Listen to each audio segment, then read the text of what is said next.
damos la bienvenida a Aprende en Casa 3, un espacio en el que vamos a poder estudiar y divertirnos desde nuestros hogares.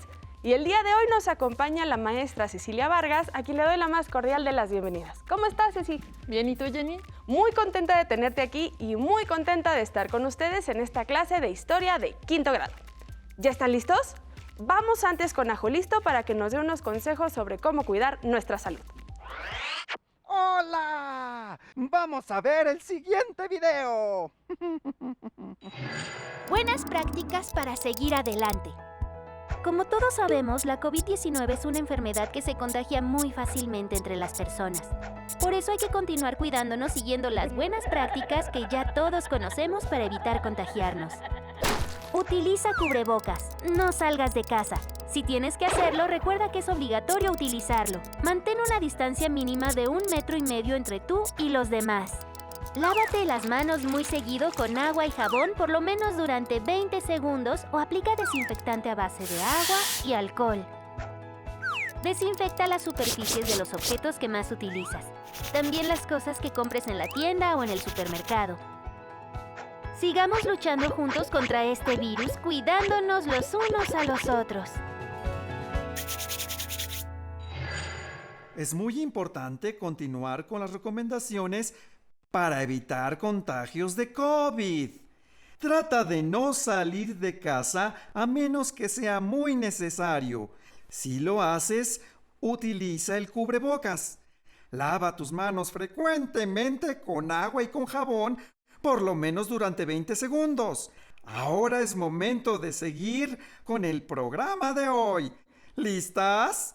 ¿Listos? ¡Muy bien! ¡Nos vemos pronto! Bienvenidas y bienvenidos una vez más a su clase de historia. En esta ocasión, seguiremos hablando del Milagro Mexicano, ese periodo que comprende de 1940 a 1970, en el cual México experimentó un gran crecimiento económico. En clases anteriores revisamos que además del crecimiento económico, este periodo se caracterizó por un fuerte control estatal, que en ciertas ocasiones ejerció su poder por medio de la fuerza, sometimiento y persecuciones de ciertos sectores de la población. Así es, este periodo es muy complejo, porque si bien hubo un gran crecimiento económico, también se vieron limitadas ciertas libertades, como la de expresión y manifestación. En esta ocasión, hablaremos de otro de los elementos a considerar dentro de este periodo.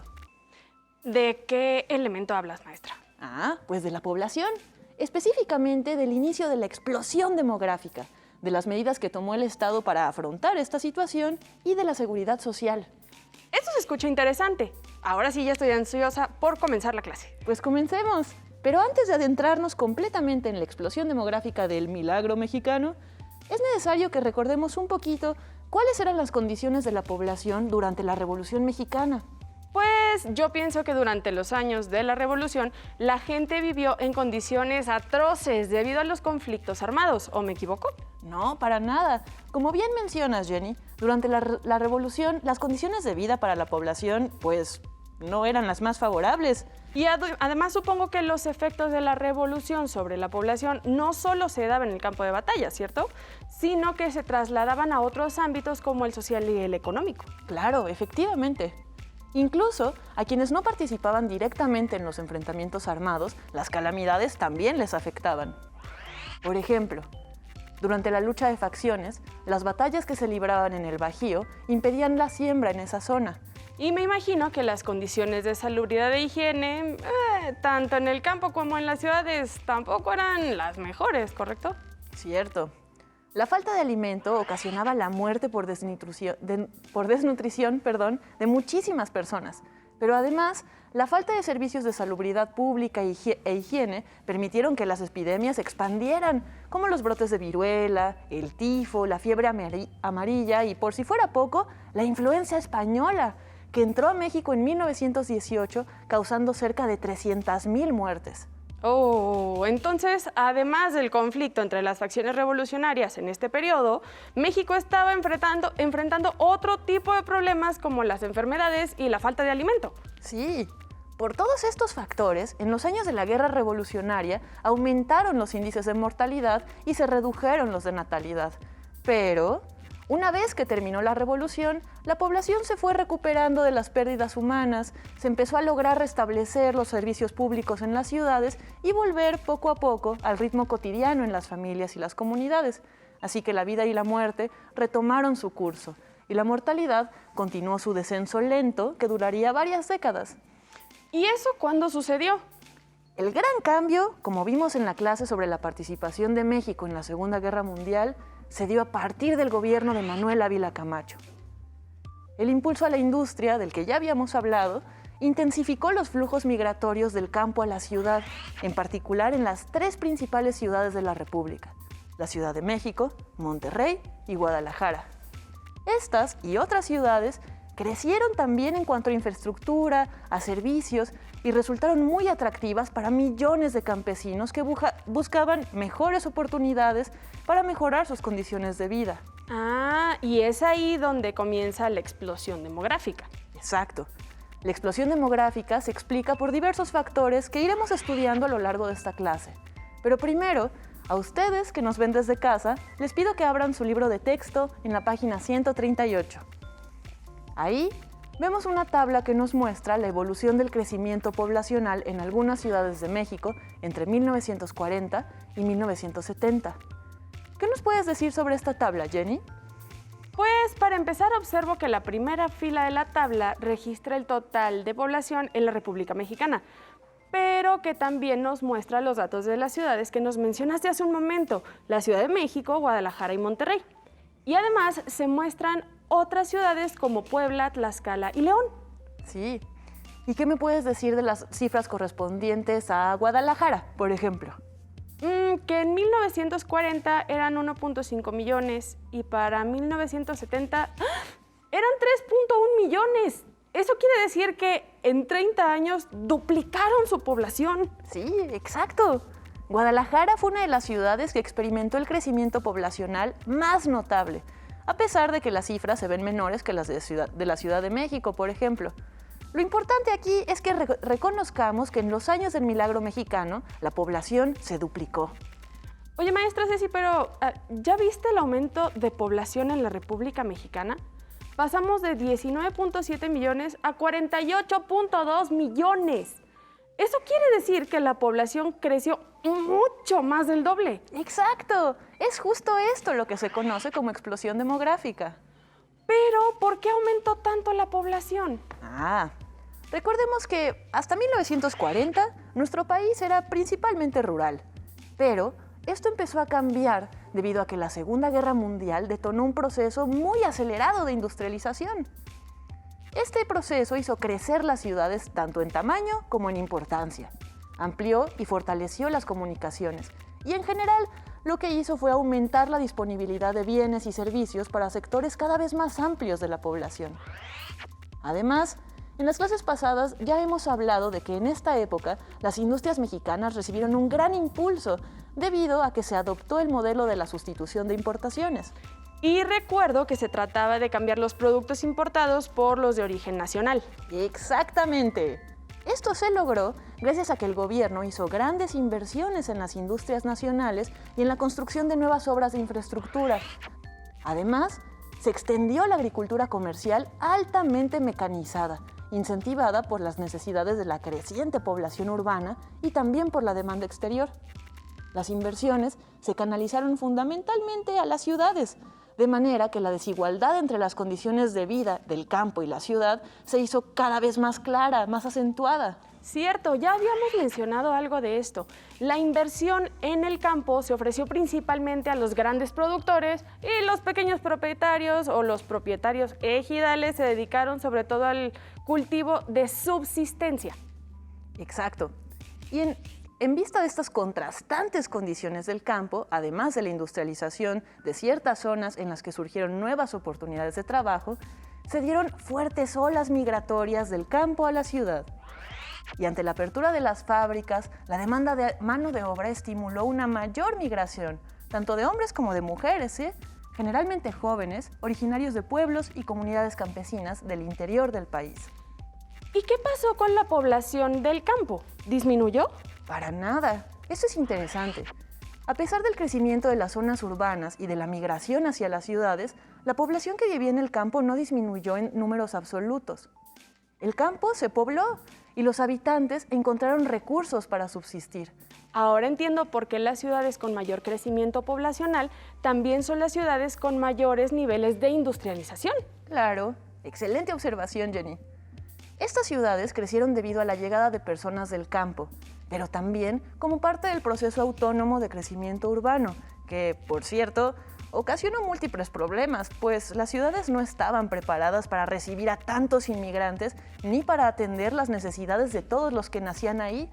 Eso quiere decir que la migración del campo a la ciudad ocasionó problemas porque no había espacios de atención ni de alojamiento para todos los llegados, ¿verdad? Exacto. De hecho, en esta época, debido a la necesidad de vivienda, comenzaron a fortalecerse los asentamientos urbanos irregulares en todas las grandes ciudades, aunque ninguna otra como en la capital de la República. El ejemplo más importante de estos asentamientos irregulares fue Ciudad Nezahualcóyotl. ¿Y por qué se le llama asentamientos irregulares? Principalmente porque estos nuevos asentamientos fueron construidos por sus propios habitantes. No tuvieron ayuda del gobierno, lo hicieron en terrenos cuya propiedad era disputada, no tenían documentos de propiedad necesarios, no había planeación urbana, ni tampoco había infraestructura indispensable. Ya estoy entendiendo. El primer factor que explica la explosión demográfica es la migración del campo a la ciudad, que trajo algunas consecuencias para las grandes ciudades como los asentamientos urbanos irregulares. Maestra, ¿y qué otro factor explica la explosión demográfica? Ahora tenemos que hablar del descenso de la mortalidad y el aumento de la esperanza de vida. Ah, claro, porque los conflictos armados ya se habían terminado y la gente ya no moría en los campos de batalla, como en la época de la Revolución. Esa es una de las razones, está muy bien. Pero hay otros elementos que explican por qué en esta época aumentó tanto la esperanza de vida, como por ejemplo las mejoras en la salud pública y en las condiciones de vida. Mira, en 1930 la vida de los hombres era de 33 años, la esperanza de vida, y la de las mujeres era de 35. O sea que apenas vivían 33 y 35 años. Sí, pero para 1970 la esperanza de vida casi se había duplicado. Para los hombres era de 59 años y para las mujeres era de 63. Es decir, que durante estos 40 años los hombres ganaron 26 años y las mujeres 28 años. ¿Cómo pudo lograrse este notable aumento de la esperanza de vida de las y los mexicanos? La causa más importante fue la mejora en la atención a la salud. En 1930, las causas de muerte más frecuentes eran las enfermedades infecciosas y parasitarias, también las respiratorias. Por ejemplo, la diarrea, la neumonía, la influenza, el paludismo, la tosferina y, claro, la viruela. Pero a partir de la presidencia de Lázaro Cárdenas, el mejoramiento del servicio de salud pública se consideró una prioridad y la medicina moderna fue introducida en nuestro país. Así, empezaron a utilizarse técnicas sencillas y de bajo costo, como la aplicación de vacunas y el uso de antibióticos. Esto logró que las enfermedades fueran cada vez menos letales. Fue así que a partir de los años 40 comenzó la construcción de hospitales, clínicas y sanatorios en distintos lugares del país, justamente con la intención de atender a la población. Perfecto. Entonces, la disminución de la mortalidad estuvo relacionada con la atención de las enfermedades. Claro, pero solo en parte, porque existen otros dos factores que contribuyeron al rápido descenso de la mortalidad. El primero de ellos tiene relación con la mejora en la nutrición asociadas a una mayor disponibilidad de alimentos que hizo posible justamente la industrialización. Y el segundo factor fue la expansión de la educación formal. ¿De la educación?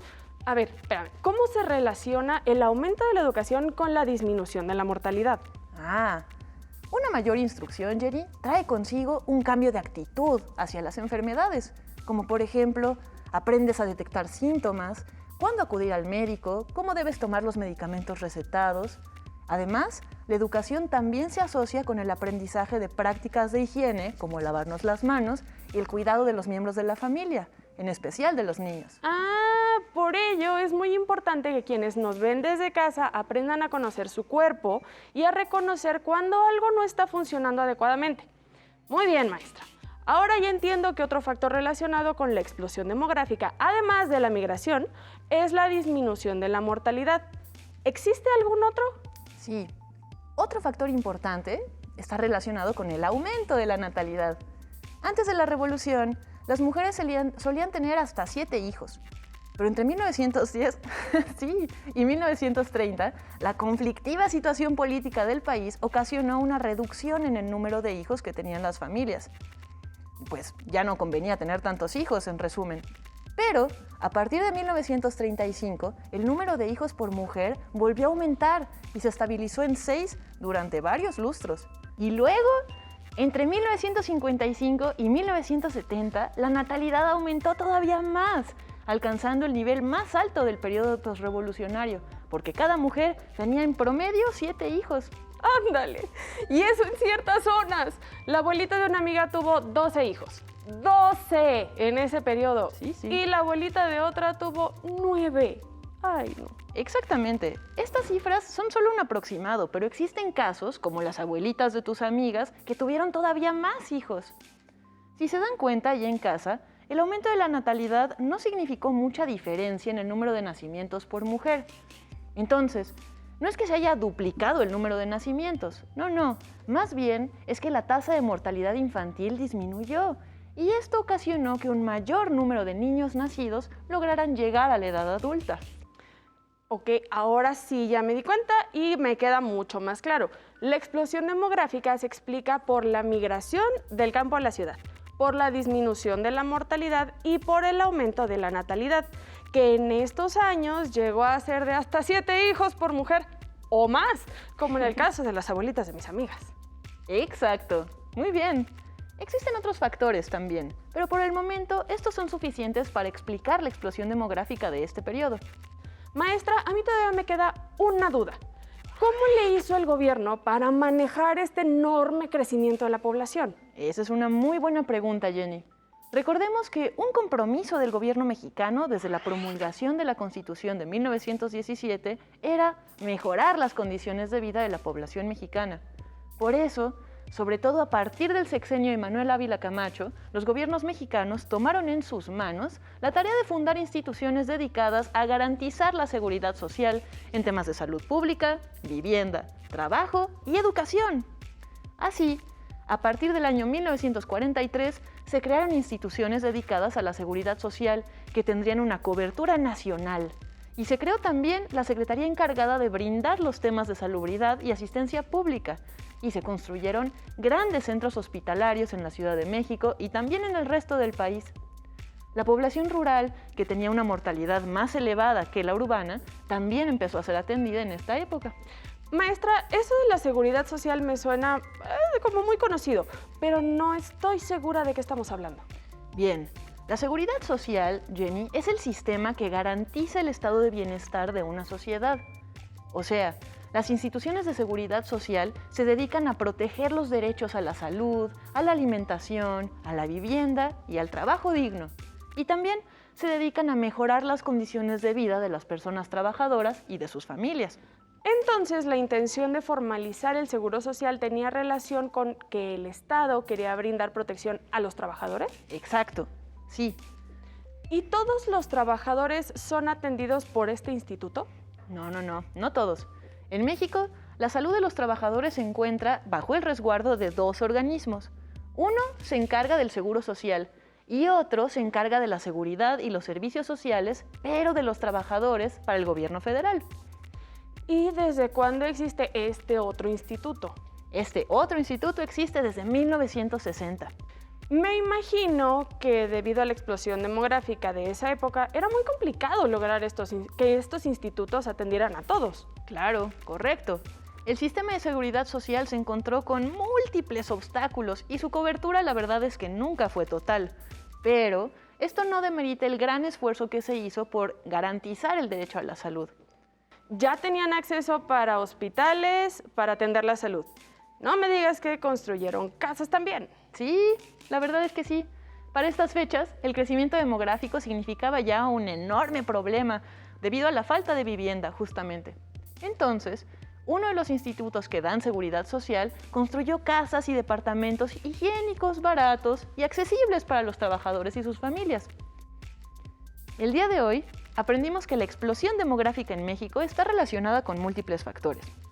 El primero que mencionamos fue la migración del campo a la ciudad en busca de mejores oportunidades laborales que detonó el proceso de industrialización porque estaba demandando mayor mano de obra. Pero eso no quiere decir que el campo quedó deshabitado. Hubo menor atención a los productores individuales, pero la población no disminuyó. Otro factor que explica el crecimiento demográfico es la disminución de la mortalidad, gracias a los avances en la medicina y a la salud pública, que permitieron atender enfermedades que hasta ese momento habían causado muchísimas muertes. Y también gracias al mejoramiento en la educación formal, que generó un nuevo grado de conciencia sobre la importancia de la higiene. Y el último de los factores es la natalidad, que en este periodo llegó a ser de 7 hijos en promedio por mujer, aunque podían ser más. ¡Eso! Además, aprendimos que la seguridad social protege a los trabajadores, asegurando los bienes y servicios necesarios para que vivan dignamente. Así, en México, esta seguridad social está respaldada por 2 organismos que se encargan de cuidar y proteger nuestro derecho a la vida sana y digna. Te invitamos a que le preguntes a tus abuelos, tíos o padres cómo recuerdan ellos esta etapa de crecimiento demográfico.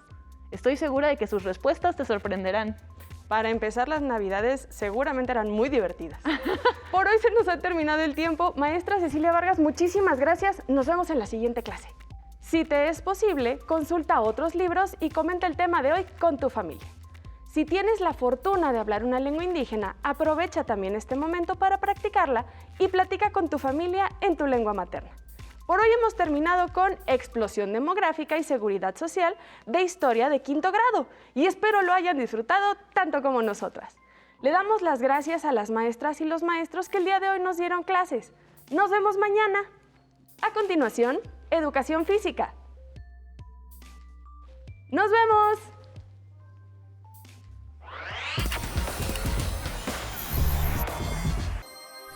Hola chicas y chicos, ¿cómo están? Yo soy Gisela Sierra. Y yo soy Víctor Díaz. El día de hoy tendremos una sesión muy especial, ya que en esta ocasión queremos invitarte a realizar un repaso de todos los temas que hemos visto y aprendido en este viaje por el ciberespacio. Así es, Gisela. Hoy queremos invitar a todos los navegantes del ciberespacio a realizar una recopilación de los valiosos conocimientos que hemos adquirido y a que juntos recordemos y pongamos en práctica el código de ética del buen cibernauta. Así que pongan mucha atención. 1. Primero que nada, debemos recordar que todos los cibernautas tenemos una identidad digital, también conocida como nuestro yo digital, el cual está conformado por toda la información que registramos y compartimos en las redes y que puede ser vista por otras personas. Todo lo que publicamos deja una huella digital, la cual es toda aquella actividad e información personal que se queda en la red y nunca se borra. Es por ello que requerimos ser muy cuidadosos y responsables con todo lo que publicamos, así como dónde y con quiénes lo compartimos. 2. Tu yo digital contiene información que te identifica dentro y fuera del ciberespacio. Por lo tanto, cabe recordar que todo lo que publicamos puede contener datos personales, los cuales debemos proteger. Tu privacidad es lo más importante y para tener una navegación segura, los datos e información de tu yo digital solamente deben ser compartidos con personas de confianza. 3. Una de las ventajas de nuestro yo digital es que nos abre las puertas al ciberespacio, donde podemos conocer mundos nuevos. Sin embargo, en el ciberespacio también existen muchos riesgos y peligros que nos acechan, así como personas que no son lo que aparentan. Cuando navegues por internet, si notas algo dañino o sospechoso, o si existe alguien que te molesta o incomoda, recuerda siempre contárselo a un adulto de confianza, como puede ser mamá o papá. 4. Al igual que en nuestra vida diaria, todos tenemos derechos que nos brindan protección y seguridad al navegar por el ciberespacio. Estos son conocidos como ciberderechos. Todos tenemos derecho al acceso y uso de Internet. a expresarnos libremente por el ciberespacio, a mantener nuestra información privada, así como el derecho a disfrutar de los contenidos que nos ofrece la red. Todo ciberderecho, no obstante, también conlleva una ciberresponsabilidad. Nunca hagas con el yo digital de otros lo que no te gustaría que hicieran con el tuyo. 5. Es importante recordar también que nuestro yo digital tiene el mismo valor que el de cualquier persona y que en el ciberespacio todos tenemos derecho a ser tratados con igualdad. A esto nos referimos cuando hablamos de igualdad de género, a que sin importar si somos mujeres u hombres, todos tenemos el mismo derecho a utilizar los medios digitales. 6. No obstante, aunque todos tenemos derecho a navegar por el ciberespacio, debemos saber que no todas las personas han tenido las mismas oportunidades para acceder y utilizar los medios digitales.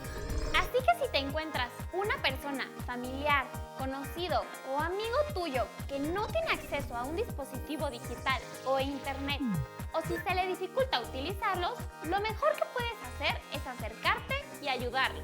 Para lograr una verdadera inclusión digital, requerimos compartir nuestras herramientas y conocimientos con otros.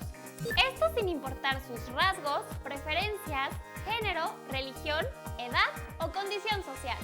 7.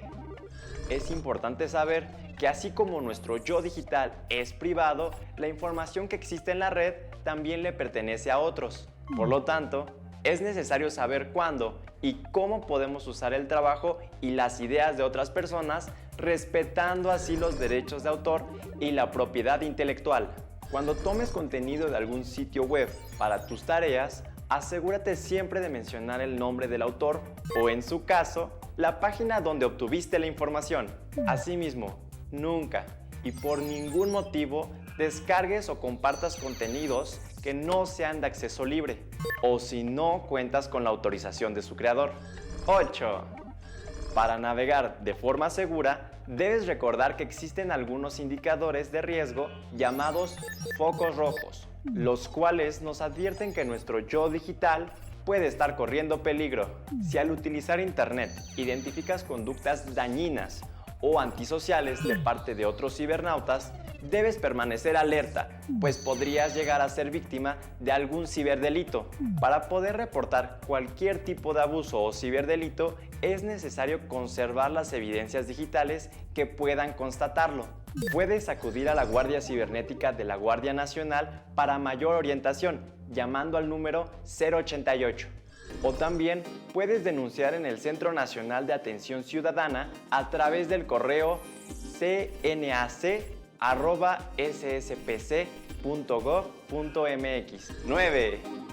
Uno de los grandes problemas que existen hoy en día es la falta de fuentes confiables de información. Por lo tanto, cuando navegamos por el ciberespacio hay que estar alerta y ser cuidadosos con lo que consultamos y compartimos. Verifica que las páginas que visitas sean seguras. Nunca compartas contenidos falsos y valida siempre la información que consultas. 10. Estos son el conjunto de derechos y responsabilidades que tenemos todos los navegantes del ciberespacio, los cuales conforman el código de ética del buen cibernauta. Esperamos que la información y los consejos aprendidos a lo largo de este viaje por el ciberespacio te hayan sido de provecho y ayuda. Y no olvides compartir este valioso conocimiento con otros cibernautas críticos, informados y responsables como tú. El ciberespacio también es tu espacio. Cuídate. Hasta la próxima, chicas y chicos. Adiós.